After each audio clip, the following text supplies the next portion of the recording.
Commander Jake Morrison stood in the control room of Earth Defense Station Avalon and watched the stars through the massive window. The station floated in orbit around Earth like a metal moon, its weapons pointed toward empty space.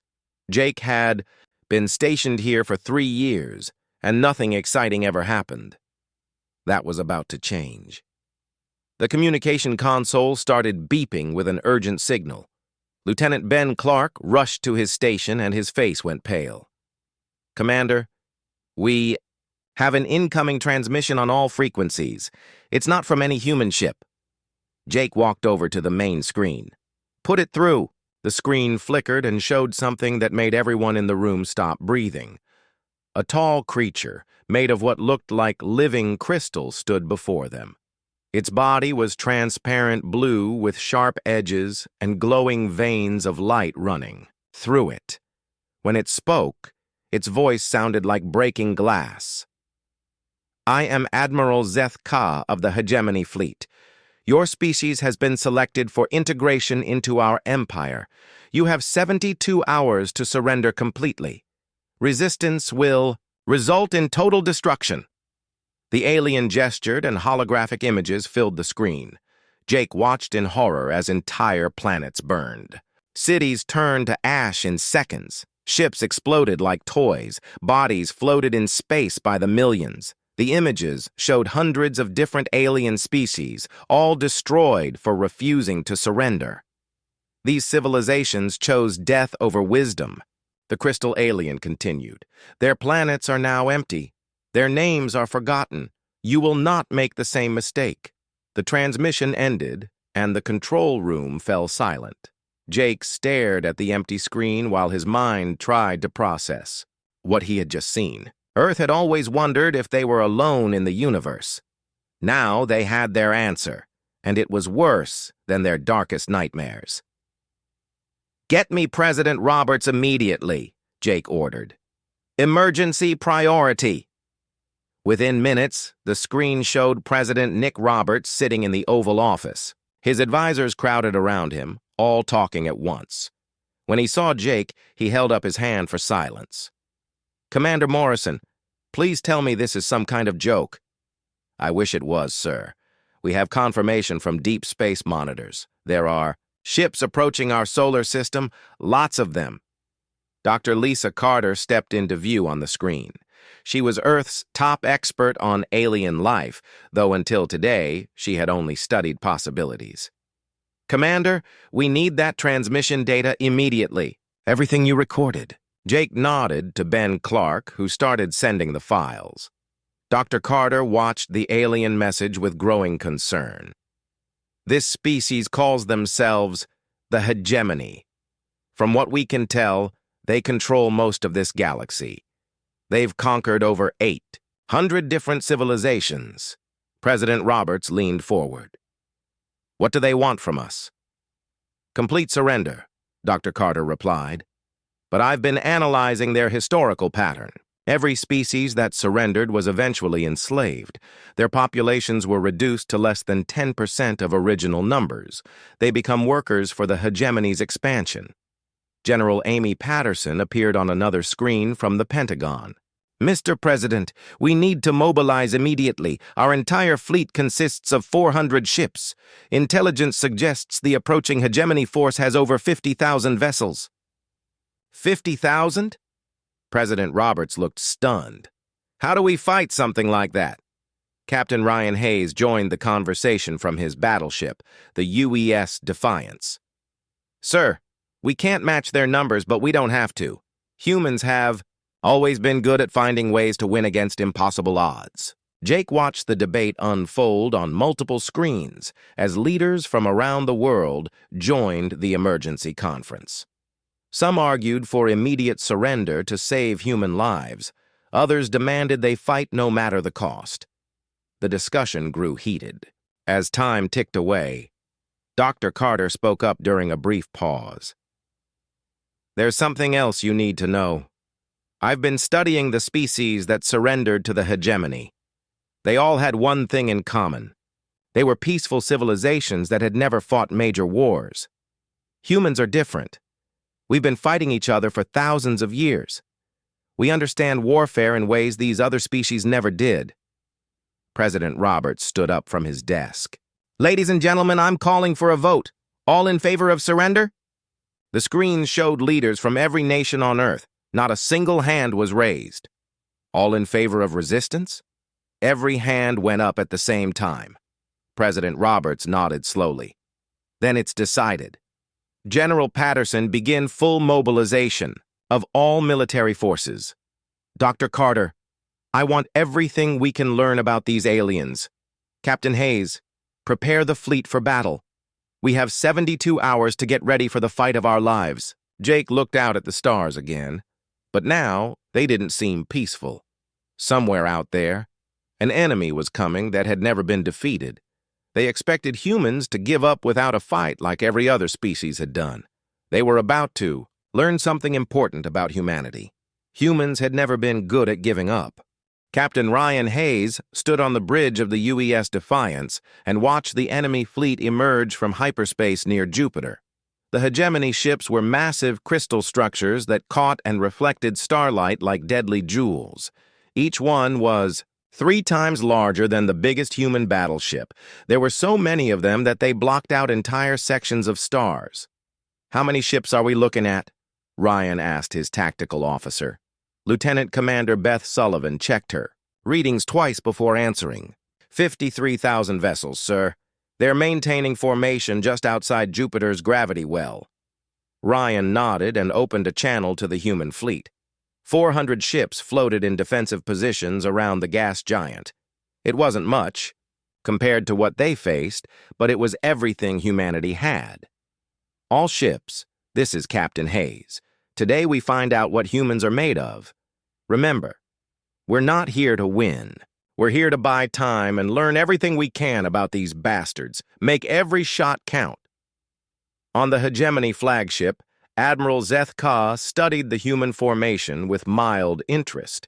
His crystalline body hummed with energy as he processed tactical data.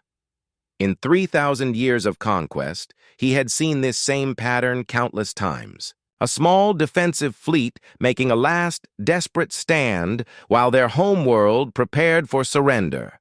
Analysis complete, reported his tactical officer. Human technology is approximately 800 years behind hegemony standard. Their ships are primitive metal constructs with chemical propulsion. Victory probability is 99.7%. Admiral Zeth Ka's body glowed brighter. Begin the assault. Standard suppression pattern. Minimal damage to preserve ships for our fleet. The crystal ships moved forward in perfect formation, their weapons charged with deadly light as they approached the human defensive line. Admiral Zeth Ka expected the battle to last less than an hour. Ryan watched the enemy advance and waited until they entered optimal range. All ships, execute Plan Alpha. Hit them hard and fast. The human fleet scattered in all directions at once. Instead of maintaining formation like every other species the hegemony had fought, the humans broke apart into dozens of small groups. Each group attacked from a different angle, using Jupiter's massive gravity field and radiation belts as cover. Admiral Zeth Ka watched in confusion as human ships dove through radiation fields that should have killed their crews instantly. The primitive vessels somehow survived and emerged behind hegemony formations to attack from unexpected angles. How are they still functional? He demanded. Unknown, Admiral. Their ships appear to have heavy radiation shielding built into the hull structure. This is not typical for species at their technology level. Beth Sullivan piloted her ship through Jupiter's radiation belt, while enemy fire lit up space around her. Her ship groaned under the stress, but human engineering held together. She emerged behind a crystal dreadnought and fired everything she had into its engines. The hegemony ship staggered as its crystal structure cracked under the assault. Beth smiled grimly and prepared for another attack run, but enemy fire found her ship. Her vessel started breaking apart, but she had enough power for one last action. "This is for Earth," she said, and rammed her dying ship into the enemy dreadnought. Both ships exploded in a massive fireball that took out two more hegemony vessels caught in the blast. Before she died, Beth transmitted critical data about hegemony shield frequencies back to the human fleet. Ryan received the transmission and immediately shared it with Dr. Marcus Webb back on Earth. The scientist was working frantically in his laboratory to find any weakness in the enemy technology. "Captain Hayes, this is incredible," Dr. Webb reported over the communication link. "Their crystal structure creates a harmonic frequency when stressed. If we could generate the right counter-frequency, we might be able to disrupt their entire power system." "What do you need?" Ryan asked while dodging enemy fire. "More data. Every hit, every scan, every piece of information you can send me." The battle continued for 6 hours. Human ships used tactics the hegemony had never encountered before. They hid in asteroid fields, used gas giant atmospheres for cover, and coordinated attacks that seemed random but were actually carefully planned chaos. Admiral Zeth-Ka grew increasingly frustrated. Why do they continue fighting? They must realize they cannot win. His tactical officer reported heavy losses. "Admiral, we have lost 437 ships. This is far beyond acceptable parameters for a suppression action. 400 ships?" Admiral Zeth-Ka's crystal body flickered with anger. "Against this primitive fleet?" "Sir, they fight differently than any species we have encountered. They do not follow standard tactical doctrine. Their movements appear random, but they are achieving strategic objectives." On Earth, engineer Tracy Cole worked with Dr. Webb to analyze the incoming battle data. "Marcus, look at this. Every time we hit their ships in the same spot twice, the crystal structure resonates. It's like ringing a bell." Dr. Webb studied the readings. "Tracy, what if we could ring that bell loud enough? What if we could create a planet-wide harmonic pulse?" The power requirements would be enormous. We'd need to convert every nuclear weapon on Earth into harmonic generators. "Then that's what we do." Ryan watched his fleet fall back toward Earth's outer defenses. They had lost over half their ships, but they had accomplished their mission. The enemy was hurt and confused, and Earth's scientists had data they needed. "All remaining ships fall back to Mars' defensive grid. We've given them our first lesson about humanity." Admiral Zeth-Ka ordered his fleet to pursue, but he was troubled. In 3,000 years, no species had ever inflicted such losses during first contact. The humans fought with a ferocity and unpredictability that challenged everything the hegemony knew about warfare. As the crystal ships advanced toward Earth, Admiral Zeth-Ka made his first mistake. He assumed that human resistance would crumble once they saw the true size of his fleet. He had no idea that humans became more dangerous when backed into a corner. The real battle was just beginning. The hegemony fleet reached Earth's orbit 3 days after the battle at Jupiter. Admiral Zeth-Ka expected to find a broken planet ready to surrender. Instead, he discovered that Earth had transformed itself into a fortress that bristled with weapons. Captain Danny Rodriguez commanded the orbital defense platforms that surrounded Earth like a ring of steel. Each platform housed enough firepower to destroy a small moon, and they all focused on the approaching crystal ships. "All platforms, this is Rodriguez. Wait for my signal. Let them get close enough to taste our anger."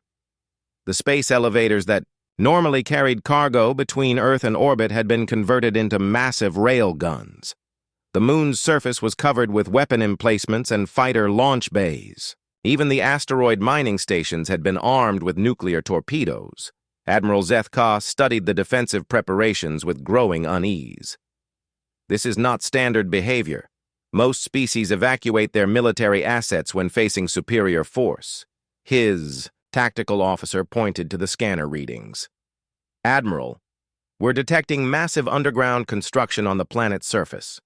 They appear to have built tunnel systems beneath every major city." "Tunnels?" "Yes, sir. The networks extend for hundreds of kilometers in all directions. We're reading life signs for billions of humans, but they're all underground." Admiral Zeth-Ka had never encountered anything like this before. Every other species had either fought in space or surrendered immediately when their homeworld was threatened. Humans seemed to be preparing for a siege that could last for years. On Earth's surface, millions of people moved through underground cities that had been built in secret over the past decade. The tunnel systems connected major population centers and contained everything needed to sustain human civilization during a long siege. Colonel Steve Mitchell led a team of soldiers through the tunnels beneath New York. The underground city was complete with farms, factories, power generators, and living spaces for 10 million people. Similar complexes existed under every major city on Earth. Command, this is Mitchell. All evacuation protocols are complete. The surface is ready for whatever they want to throw at us. Dr. Lisa Carter worked in a hidden laboratory complex beneath the Swiss Alps.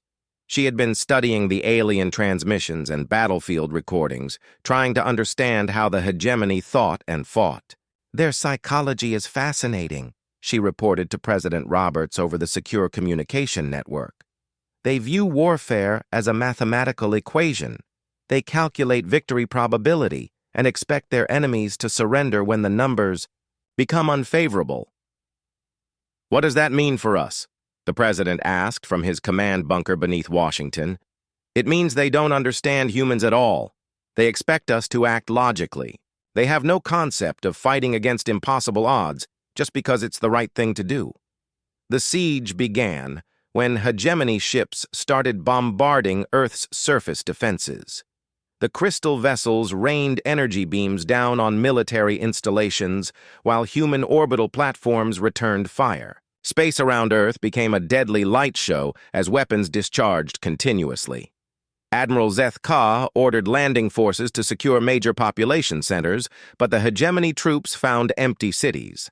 Every human had vanished underground, leaving only automated defenses and booby traps.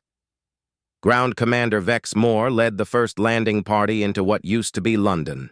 The crystalline soldiers moved through abandoned streets while scanning for human life signs. They found nothing but empty buildings and silence. Admiral, the humans have evacuated all surface settlements. We are finding no civilian populations. Anywhere. Impossible. Planetary populations cannot simply disappear. Sir, they appear to have moved their entire civilization underground. We're detecting tunnel networks that extend beneath the entire continental landmass. This was completely outside hegemony experience. Other species either fought on the surface or surrendered to protect their populations. Humans had created an entirely different strategy that the hegemony had no doctrine to counter. Underground, Dr. Marcus Webb and Tracy Cole worked frantically to complete their harmonic pulse weapon. The device required precise coordination between multiple power plants and nuclear facilities across the globe. We only get one shot at this, Marcus told his team. The harmonic pulse will drain every power source on the planet. If it doesn't, work will be defenseless. It'll work, Tracy replied. The crystal structure resonance is consistent across all their ships. Hit them with the right frequency, and their entire fleet becomes scrap metal. The siege continued for weeks. Hegemony forces controlled Earth's surface, but humans operated from vast underground complexes that seemed to extend everywhere. Human. Soldiers would emerge from hidden tunnels, attack alien positions, and vanish back underground before the hegemony could respond. Colonel Steve Mitchell led raid after raid against alien supply depots. His teams knew the tunnel systems perfectly and could appear anywhere without warning.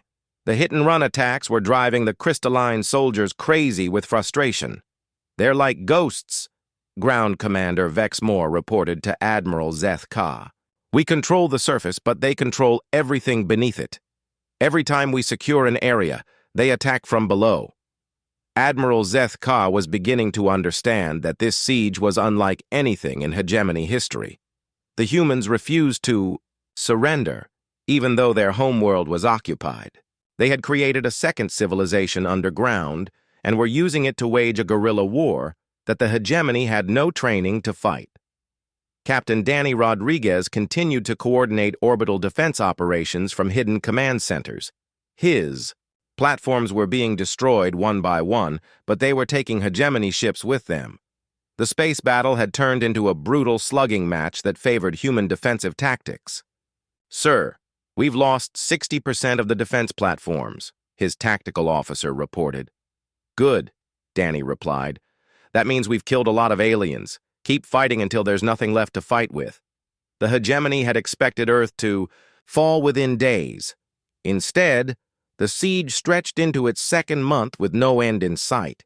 Admiral Zethka realized that his fleet was stuck in a type of warfare they had never encountered and didn't know how to win. Deep underground, the harmonic pulse weapon neared completion. Dr. Marcus Webb ran final calculations while Tracy Cole coordinated with power facilities around the globe. In a few more days, humanity would be ready to show the hegemony exactly what humans were capable of when pushed to their limits. 3 months into the siege, the hegemony controlled Earth's surface, but humanity had turned the planet into something they never expected. Commander Jake Morrison coordinated resistance operations from a command center buried 5 kilometers beneath the Rocky Mountains. The underground facility was larger than most cities and connected to tunnel networks that spanned entire continents. Status report from all sectors, Jake ordered. Lieutenant Sarah Green appeared on his screen from a hidden base beneath what used to be Paris. Sector 7 is operational. We've completed 17 raids this week and captured a hegemony communication hub. Intelligence is analyzing their data now. More reports came in from around the globe. The underground resistance had grown into a massive network that operated beneath the aliens' feet without detection. Every major city on Earth was connected by tunnels that housed millions of people and contained everything needed to keep human civilization running. Dr. Victor Stone worked in a secret laboratory beneath the Australian outback, where he developed new weapons specifically designed to fight crystalline aliens. His team had created projectiles that disrupted crystal structures and electromagnetic pulse devices that interfered with hegemony communications. Jake, we've had a breakthrough, Victor reported over the secure network. The crystal beings have a weakness we can exploit. Their entire nervous system is based on harmonic frequencies. Disrupt the frequency, and you can incapacitate them instantly. How do we weaponize that? I'm working on sonic disruptors that can be built into small handheld devices. Give me another week, and your people will have weapons that can drop these aliens without firing a shot. On the surface, Ground Commander Vexmore grew increasingly frustrated with human tactics. The crystalline soldiers patrolled empty cities while humans appeared from nowhere to attack supply convoys and communication posts. Every time the hegemony forces responded to an attack, the humans had already vanished back underground. Admiral, we need reinforcements, Vexmore reported to the flagship. These humans fight like nothing we've encountered. They know this planet better than we do, and they're using it against us. Admiral Zethka studied casualty reports that made no sense according to hegemony doctrine. How can a defeated species continue to inflict losses on our forces?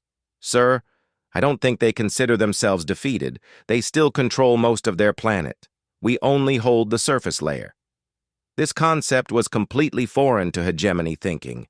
Every other species had surrendered once their military was destroyed and their homeworld occupied. Humans seem to view occupation as just another phase of the war.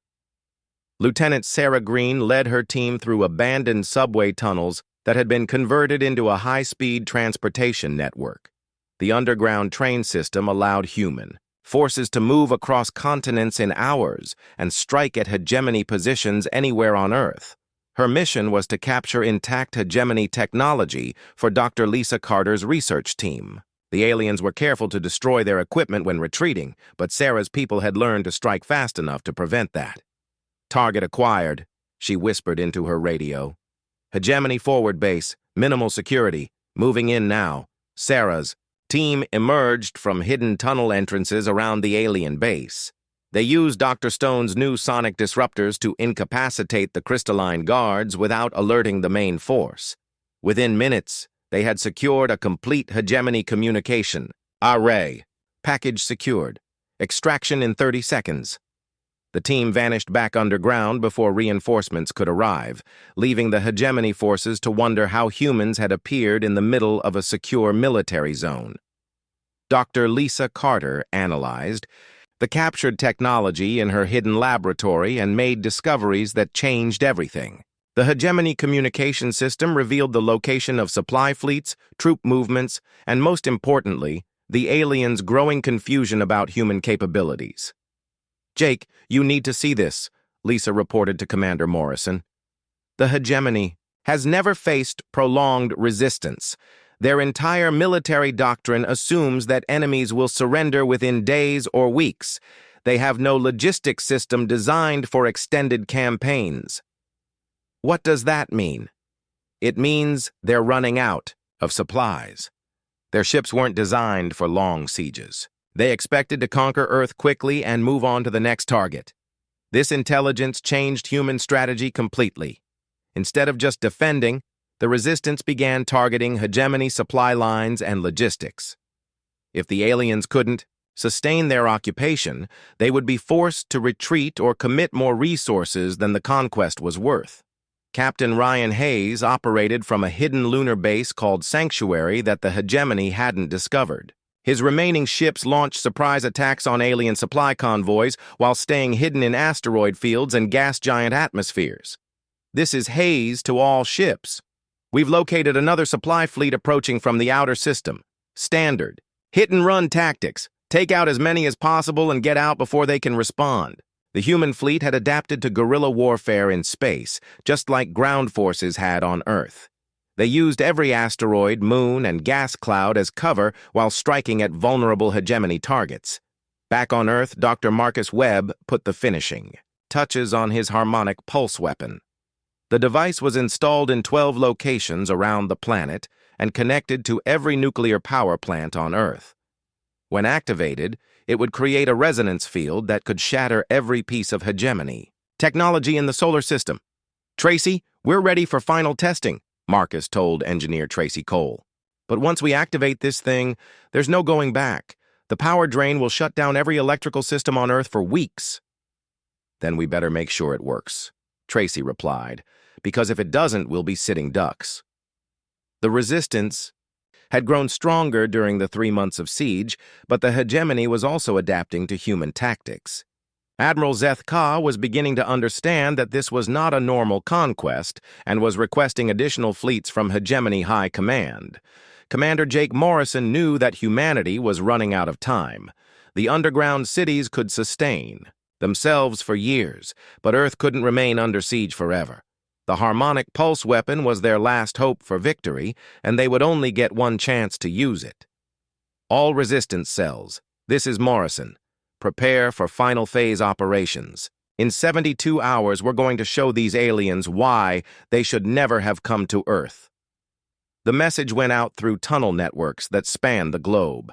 After 3 months of hiding and hit-and-run attacks, humanity was ready to strike back with everything they had. General Amy Patterson stood in the war room beneath Washington and coordinated the largest military operation in human history. Every resistance cell on Earth was moving into position while hidden fleets prepared to emerge from asteroid bases throughout the solar system.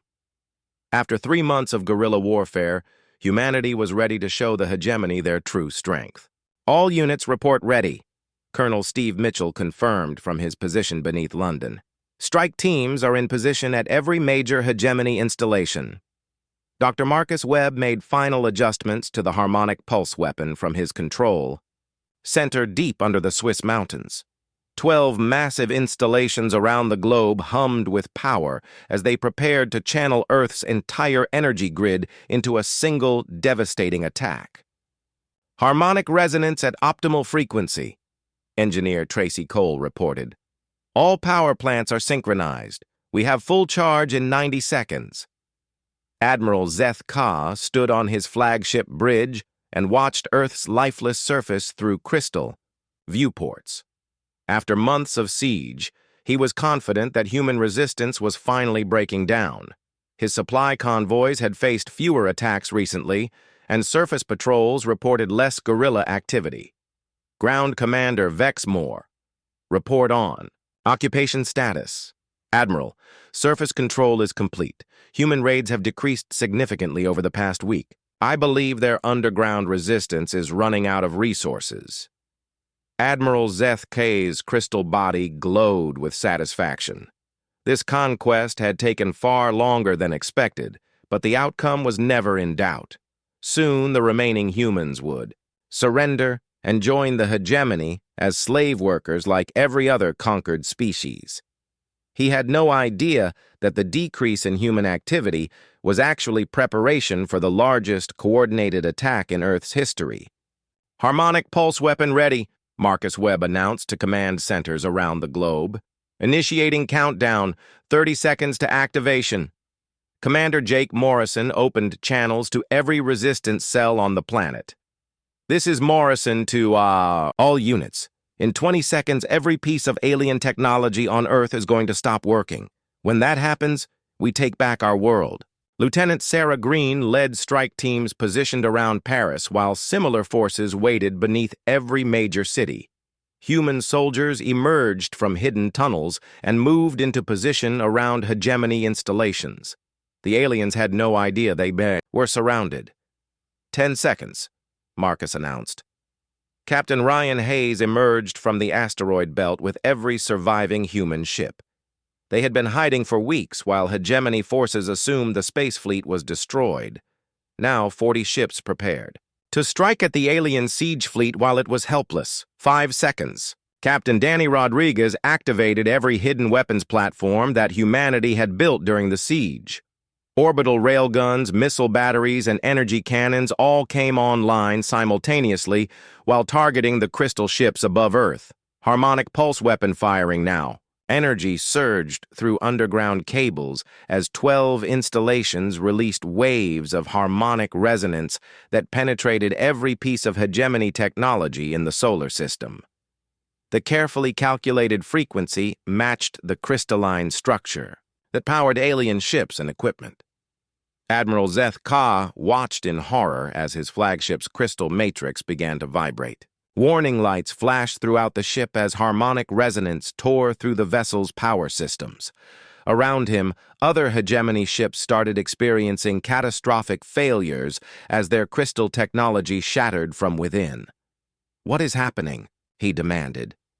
"Admiral, we're experiencing systematic failure across all crystal-based systems. The humans have somehow generated a harmonic frequency that disrupts our technology. Every hegemony ship in orbit began falling apart as the harmonic pulse destroyed their power cores. The massive crystal vessels that had seemed invincible just moments before became floating debris as their structural integrity collapsed.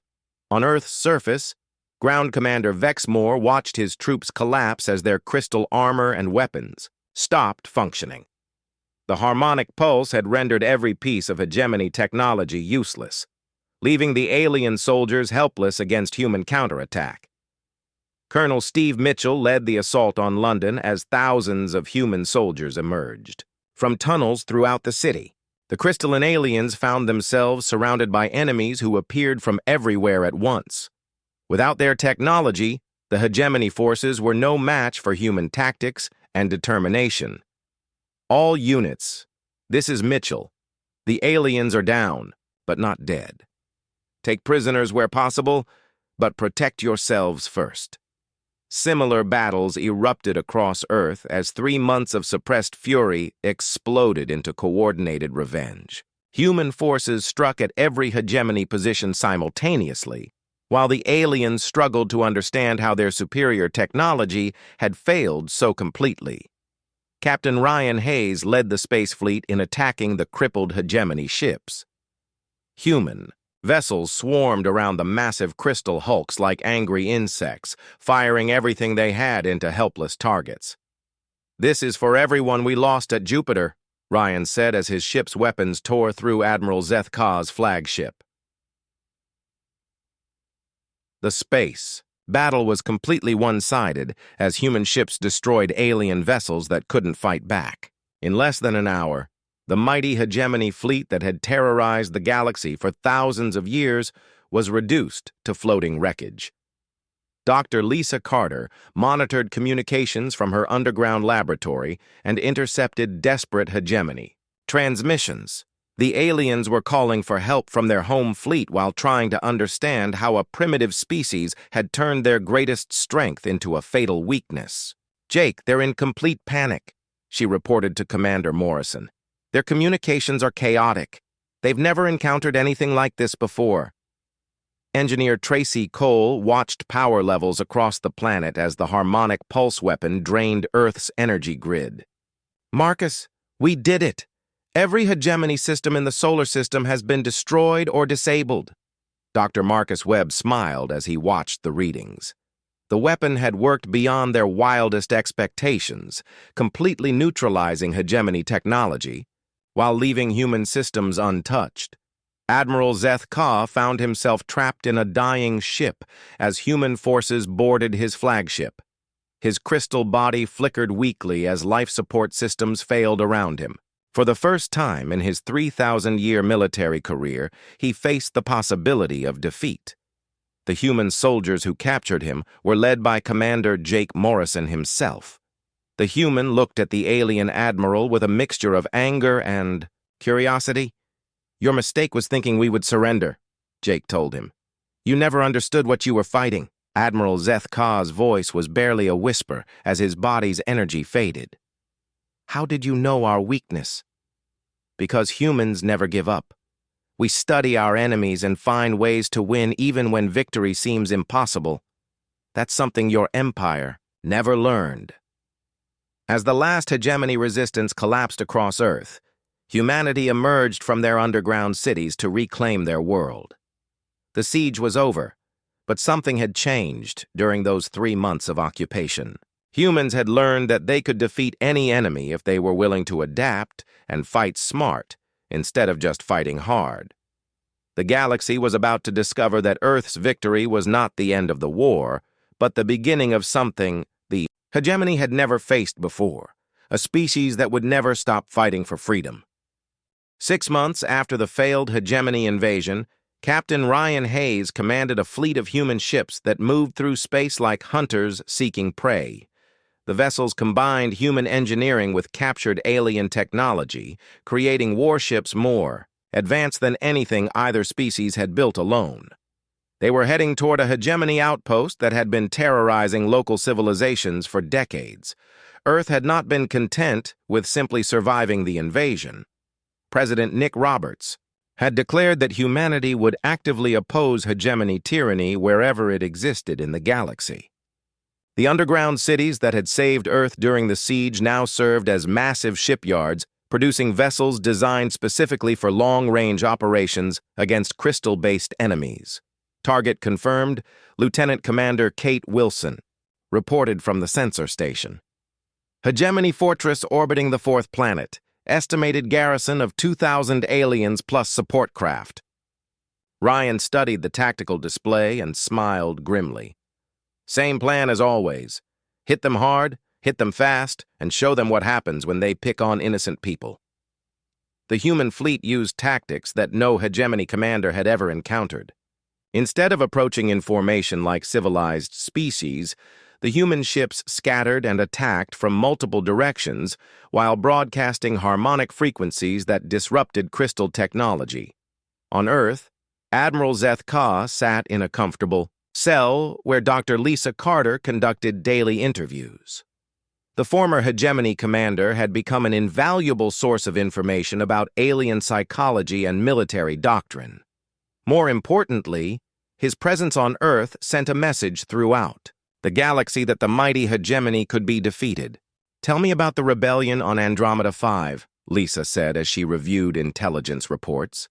Admiral Zeth Ka's crystal body flickered weakly. "The slave population has risen against their overseers. Hegemony forces are requesting reinforcements, but High Command is reluctant to commit resources to what should have been a secure territory. Why are they reluctant? Because of you humans. Every hegemony commander now fears facing an enemy that fights like Earth did. The psychological impact of our defeat has spread throughout the Empire." Dr. Lisa Carter nodded as she made notes. Human victory had done more than save Earth. It had inspired enslaved species across the galaxy to believe that the hegemony could be beaten. Rebellions were breaking out on dozens of worlds as alien populations realized their oppressors were not invincible. President Nick Roberts addressed the United Nations in a speech that was broadcast across human space and intercepted by civilizations. Throughout the galaxy, representatives from 43 nations sat in the assembly hall, while millions more watched from underground cities and orbital stations. 6 months ago, an alien empire tried to destroy us because they thought we would surrender without a fight. They believed that humans would behave like every other species they had conquered. They were wrong. The president paused as applause filled the chamber. Today, I announce the formation of the Galactic Liberation Alliance. Any species that desires freedom from hegemony oppression will find humanity ready to help. We will not rest until every slave world is free and every tyrant is defeated. Dr. Marcus Webb and Tracy Cole worked in laboratories that had been expanded far beyond their original underground facilities. The Institute for Harmonic Warfare now employed thousands of scientists and engineers who developed new technologies specifically designed to counter alien advantages. "Marcus, look at this," Tracy said as she examined data from the latest Deep space mission. "The rebellion on Centauri 7 is using modified harmonic disruptors based on our designs. They've liberated 3 slave camps in the past month." "How many species are now using human technology?" Marcus asked. 17 confirmed, with at least 30 more showing interest. Our weapon designs are spreading faster than we can track them.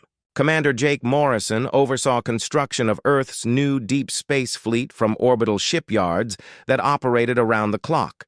The vessels were designed for extended operations in hostile territory and incorporated every lesson learned from fighting the hegemony. "Status report on the new battle group," he requested. Engineer Ben Clark pulled up construction schedules on his display. "Battle Group 7 will be ready for deployment in 2 weeks. That gives us 12 full combat fleets operating in different sectors of the galaxy." "Excellent. Make sure they have enough harmonic torpedoes to level a small moon. I want every hegemony commander to wet themselves when they see human ships on their sensors." Lieutenant Sarah Green led the first human diplomatic mission to make contact with the Andromedans, a species that had successfully resisted initial hegemony expansion, but was eventually forced into tributary status. The meeting took place on a neutral moon where both species could assess each other safely. The Andromedan representative was a tall, graceful being with silver skin and multiple arms who communicated through color changes on its surface. When Sarah explained human intentions, the alien's skin shifted to patterns that indicated surprise and hope. "Your species defeated a full hegemony fleet?" the Andromedan asked through its translator. "We did more than defeat them," Sarah replied. "We captured their admiral and turned their own technology against them. Now we're teaching other species how to do the same thing." The Andromedan's skin cycled through colors that meant excitement and disbelief. "For 200 years, we have paid tribute to avoid destruction. You offer the possibility of true freedom. We offer an alliance of free species working together to end hegemony tyranny. Are you interested?" The meeting resulted in the Galactic Liberation Alliance's first major recruitment success. The Andromedans brought detailed knowledge of hegemony operations and supply lines, while humans provided military technology and tactical expertise that the aliens had never encountered. 6 months after the siege of Earth, a human reconnaissance ship discovered something that changed everything. Lieutenant Commander Alex Turner piloted his vessel through an asteroid field near the hegemony border and found a massive installation that made his blood run cold. "Command, this is Turner. You need to see this immediately." The installation was a slave processing facility where millions of beings from dozens of different species worked under conditions that violated every concept of dignity and freedom. Turner's ship recorded evidence of systematic oppression on a scale that humanity had never imagined. When the footage reached Earth, it triggered an immediate response. President Roberts convened an emergency session of the Liberation Alliance, while military commanders prepared for the largest humanitarian operation in galactic history. Admiral Zeth Ka watched the recordings from his cell and saw something he had never noticed before. I never understood why the slave populations were so eager to rebel after your victory. Now I see that we taught them to hate us through our own cruelty. Dr. Lisa Carter studied the aliens' reaction carefully. You're beginning to understand why humans will never stop fighting you. We don't just want to win. We want to free every being your empire has enslaved. That is impossible. The hegemony controls thousands of worlds across multiple galaxies. Maybe, Lisa replied, but impossible has never stopped humans before. The story concluded with humanity's next phase of operations. Battle groups spread across the galaxy while liberation fleets attacked slave worlds and freed entire populations. The hegemony found itself fighting a war unlike anything in their history, against an enemy that grew stronger with every victory. Admiral Zeth Ka reflected on his species' fatal miscalculation from his comfortable prison cell. The hegemony had assumed that humans would surrender because every other species had eventually yielded to superior force. They had studied human broadcasts and dismissed humanity as a chaotic species obsessed with primitive violence. They had never understood that human violence was not random aggression, but focused determination to protect what they valued. When faced with extinction, humans had not despaired or surrendered. They had adapted, evolved, and found ways to turn their enemies' strengths into weaknesses. The hegemony thought humanity would surrender. They never knew that humans viewed impossible odds not as reasons to give up, but as challenges to overcome. They never knew that humans became more dangerous when cornered, more creative when desperate, and more determined when defending their freedom. The galaxy would never be the same, and the age of hegemony tyranny was ending one liberated world at a time.